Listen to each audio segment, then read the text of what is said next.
على 5 شهادة أن لا إله إلا الله أن محمدا رسول الله وإقام الصلاة وإيتاء الزكاة والحج وصوم رمضان। ইসলামী শরীয়তে যে 5টি ভিত্তি রয়েছে তন্মধ্যে উল্লেখযোগ্য একটি রকম হচ্ছে হজ। হজ শব্দের আবিধানিক অর্থ হচ্ছে সংকল্প করা, ইচ্ছা করা। শরীয়তের পরিভাষায় হজ বলা হয় নির্দিষ্ট মাসে, নির্দিষ্ট দিনে, নির্দিষ্ট সময়, নির্দিষ্ট স্থানে কতগুলো কাজ শরীয়ত নির্দেশিত পন্থা ও পদ্ধতিতে আঞ্জাম দেয়াকে।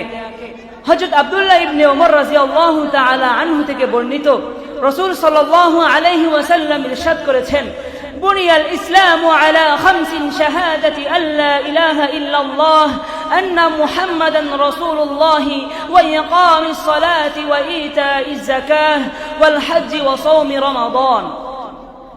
ইসলামী শরীয়তে যে 5টি রকন রয়েছে তা হচ্ছে 1 কালিমা, 2 সালাত কায়েম করা, 3 যাকাত দেয়া, 4 হজ আদায় করা, 5 রমজানের সিয়াম রাখা। এই হাদিস অনুযায়ী ইসলামের যে 5টি ভিত্তি তা মূলত 2 ভাগে বিভক্ত, যথা 1 ঈমান বা বিশ্বাস, 2 আমল বা ইবাদত। ঈমান বা বিশ্বাস হচ্ছে অন্তরে কালিমার বিশ্বাস এবং মুখে তার স্বীকৃতি। আমল বা ইবাদত তা আবার 3 ভাগে বিভক্ত, যথা 1 শরীআ ইবাদত যেমন সালাত ও সিয়াম, 2 আর্থিক ইবাদত যেমন যাকাত প্রদান করা, 3 শরীর ও অর্থ উভয়ের সমন্বিত ইবাদত যেমন হজ। এজন্য হজের ফজিলত ও মাহাত্ম্য অনেক বেশি। আল্লাহ প্রদত্ত সম্পদ ও সুস্বাস্থ্যের কৃতজ্ঞতা আদায় করা হয় এই হজ আদায় করার দ্বারা। আর হজ আদায় না করা খোদা প্রদত্ত নেয়ামতের অকৃতজ্ঞতার নামান্তর।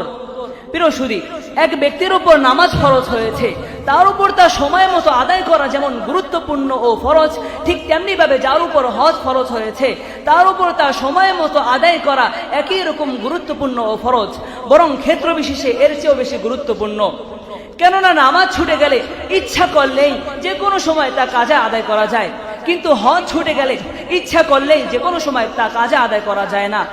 এই হিসাবে হজের গুরুত্ব নামাজের থেকেও অধিক বেশি। কাজা নামাজের জন্য কোনো ধরাবাঁধা নিয়ম নেই যে এই সময়ের মধ্যে আদায় করতে হবে, অন্যথায় তা আদায় হবে না। তবে মাকরু সময় ব্যতীত যে কোনো সময়, যে কোনো জায়গায়, যে কয় ওক্ত ইচ্ছা কাজা আদায় করা যায়। তাই রাসূল সাল্লাল্লাহু আলাইহি ওয়াসাল্লাম যাদের উপর হজ ফরজ হয়েছে তাদের উদ্দেশ্যে বলেন, তাআজ্জালু ইলাল হজ্জি ফাইন্না আহাদাকুম লা ইদরি মা ইউরাদু লাহু। তোমরা তাড়াতাড়ি হজ আদায় করো, কেননা তোমাদের কারো জানা নাই যে পরবর্তীতে সে কোন পরিস্থিতির সম্মুখীন হবে। তাই হজ ফরজ হওয়ার পর কেউ যদি এবছর হজ আদায় না করে তাহলে তার আগামী 1 বছর পর্যন্ত অপেক্ষা করতে হবে। এখন কথা হলো, 1 বছর তো অনেক দূরের কথা, আগামী 1 দিনও তো কারো কোনো নিশ্চয়তা নেই।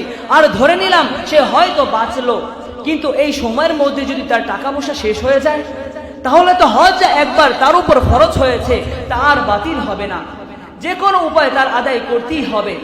অন্যথায় তার জীবদ্দশায় তার উত্তরাধিকারদেরকে ওসিয়ত করে যেতে হবে যে আমার উপর হজ ফরজ হয়েছিল কিন্তু আমি তা আদায় করতে পারিনি, তোমরা আমার পক্ষ থেকে বদলি হজের ব্যবস্থা করো। এরূপ না করলে তার কঠিন শাস্তির সম্মুখীন হতে হবে এবং আল্লাহ তাআলার নিকট জবাবদিহি করতে হবে। সম্মানিত হাজিরিন, রাসূল সাল্লাল্লাহু আলাইহি ওয়াসাল্লাম যাদের উপর হজ ফরজ হয়েছেন তাদের ফজিলত সম্পর্কে বলেন, মান হাজ্জা লিল্লাহি ফালাম ইয়ারফুস ওয়া লাম ইয়াফসুক রাজা'a কায়াউমিন ওয়ালাদাতহু উম্মুহু। যে ব্যক্তি আল্লাহ তাআলার সন্তুষ্টির উদ্দেশ্যে হজ আদায় করলো এবং হজ সমাপনকালে স্ত্রী সম্ভোগ থেকে দূরে থাকলো ও গুনাহের কাজ করলো না, সে নিষ্পাপ শিশুর ন্যায় বাড়িতে ফিরবে। রাসূল সাল্লাল্লাহু আলাইহি ওয়াসাল্লাম আরো বলেন, আল হজ্জুল মাবরুরু লাইসা লাহু জাযাউন ইল্লাল জান্নাতু। কবুল হজের বদলা একমাত্র জান্নাত।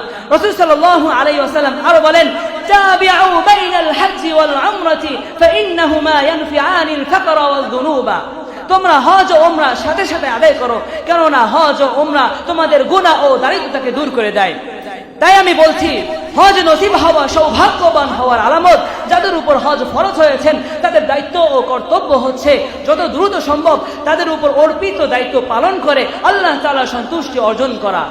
আল্লাহ তাআলা আমাদের সবাইকে হজ্জে মাবরুর নসিব করুন। আমিন। নাসরুম মিনাল্লাহি ওয়া ফাতহুন করিব।